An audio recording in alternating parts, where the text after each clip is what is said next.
Magandang araw mga kaibigan. Bigyan natin ng opinion, reaction ngayon itong post ni Congressman Kiko Barsaga tungkol sa isang kaso na posibleng kakaharapin niya. Ito, Congressman Barsaga's statement on accusations of inciting to sedition. Parang nananawagan daw siya sa mga tao na lumaban sa gobyerno. Sedition. Sabi niya, inciting to sedition is a very serious crime and accusation. Yes, mabigat yan.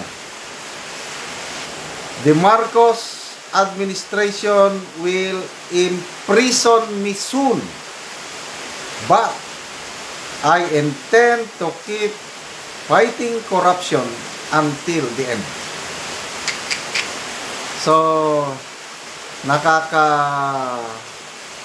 how do I describe it? Nakakamangha, nakakagulat. Kasi, until last week, hindi ko kilala itong kongresista na ito. Ang alam ko lang, mayroong Congressman Barsaga, pag-upo ng administrasyon nito, naririnig ko na yung Congressman PD o Elpidio Barsaga na matino kung magsalita eh. Kasi nag-iimbestiga sila ng mga smuggling, mga problema sa mga farmers. Ang ganda yung mga sinasabi niya. It makes sense. Sabi ko, ito ang kailangan natin kongresista, Barsaga. Only to find out na namatay na pala siya. Pag hindi pa nagsalita itong anak niya, Kiko Barsaga, hindi ko alam na namatay na yung Congressman Elpidio PD Barsaga. So ngayon ko lang ito nakilala, itong batang ito na sobrang tapang na ngayon na lumalabas siya ng boses ng Gen Z, hindi lang kabataan, pati ako nga, hindi naman ako Gen Z. May linya, anong yung millennial, mga bata, may linya, yung may linya na dito, senior citizen na, but naa-amaze ako, yung hugot niya, yung tapang niya, nararamdaman ko, yung commitment niya, na labanan ang korupsyon. Nararamdaman ko yung pagkadismaya niya sa systemic corruption na nangyari sa bansa, lalo na sa Congress. Kaya kahit mag-isa lang siya, matapang siyang nagsasalita at nilalabanan ang corrupt na system. O ngayon, mga mag 1 week na mula nung nagsalita siya, ito na. Nagsalita na si Congressman Puno, ang chairman sa National Unity Party, na kung saan, pasensya na kayo, malakas ang ulan dito sa akin, may dalugdog. Congressman Ronaldo Puno, kung saan yung ito si Congressman Kiko Barsaga, member, kaya lang nag-resign na, ayaw niya na niya. So, sasampahan nila ng complaint sa Apex Committee, and hindi lang yan, may nabanggit din na parang inciting to sedition yung mga post niya. Well, hindi ako abogado, hindi ko alam kung within the bounds of freedom of expression pa lang ang kanyang mga sinasabi. So, bring it on. Sabi nga niya, i-preso nila ko. So, dalawa yan eh. Kung kasuhan nila, pwede siyang mapreso. Kriminal eh. Ito naman sa Ethics Committee, pwede siyang tanggalin. The worst thing that can happen to him, expulsion. But, sana mag-isip maigi ang mga kongresista kasi maraming nagmamasid ngayon, marami nang nakatutok kay Congressman Kiko Barsaga. Isa na ako, kaya kung mabantayan nyo, yung aking mga vlog, hina-highlight ko yung mga statements niya kasi maganda yung sinasabi. Yung handa siyang magsakripisyo para sa mga nasa laylayan, yun ang nakikita ko. Oh, pinigilan na daw siya ng kanyang inahan, yung Mayor Jenny Barsaga of Dasmariñas. Huwag mong labanan si Romualdez. Eh sabi niya, kung hindi ako lalaban, sino pa ang lalaban para sa hustisya ng taong bayan? Kaya hindi siya mapigilan eh. Kaya ito ngayon, sampahan siya ng kaso, handa naman daw siyang harapin. Okay, kaso sa ethics. Tapos ito namang inciting to sedition, handa rin daw siyang makulong.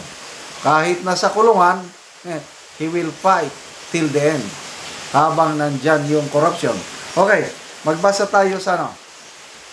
People who reacted, 11,000 people who reacted. Ito no? 5,300 like.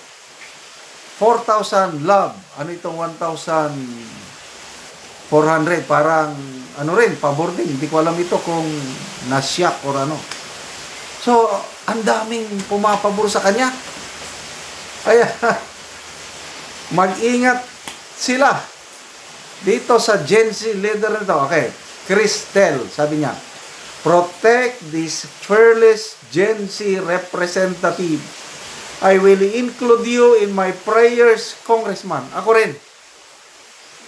Kasi sa everyday prayer ko, pinagdarasal ko, PRRD, Tatay Digong natin, BP Sara. So ito, ipagdasal ko rin itong congressman na ito. Ipagdasal po natin. Imagine you are still young but you have an integrity to stand for what is right. May God bless you always.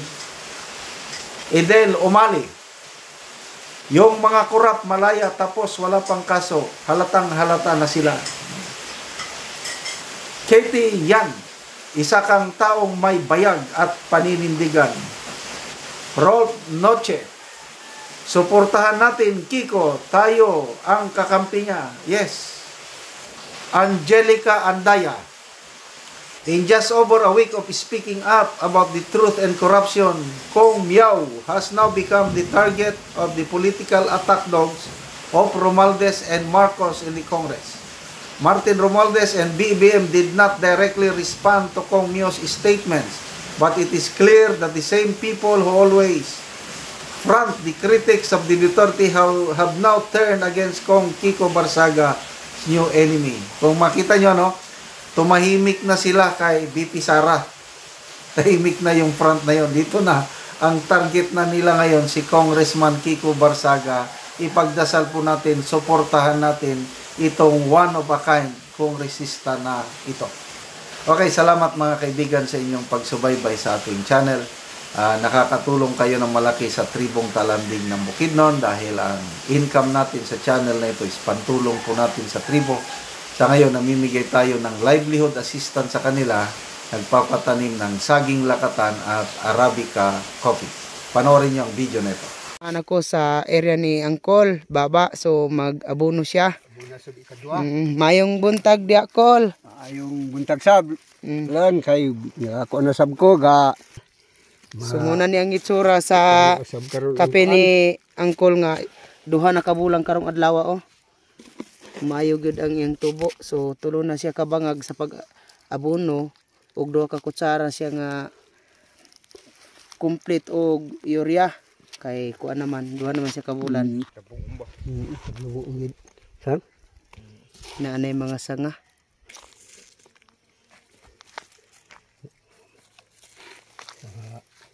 Pag unom ni ka man to bi sa ban e. Dagat dali so. Lang ko ang hanom sa sanga din. Sa iyo na bunuan. Bra pa ki strip lagi. Unom na ang sanga. Ibahan ni kagi nga sa pero mas gwapo as kan una kuy ikoy dia. Sabi sampaw mas gwapo pa kanyan dia. Gwapo kan din dia sampaw. Gwapo dia. Strip gaten bay. Abuno lang sa takiroslin. Ako ang bay. Yan sa pagkain o. Hindi ang manggod abuno pero yung sinilya. Espiran pa iki ang tunglaw. Kita nato nga unom na gid ang sanga oh. Sa duha pa kabulan nga kape. Og karon human sa pag-abono ni Angkol naga-spray na pud siya. Lo.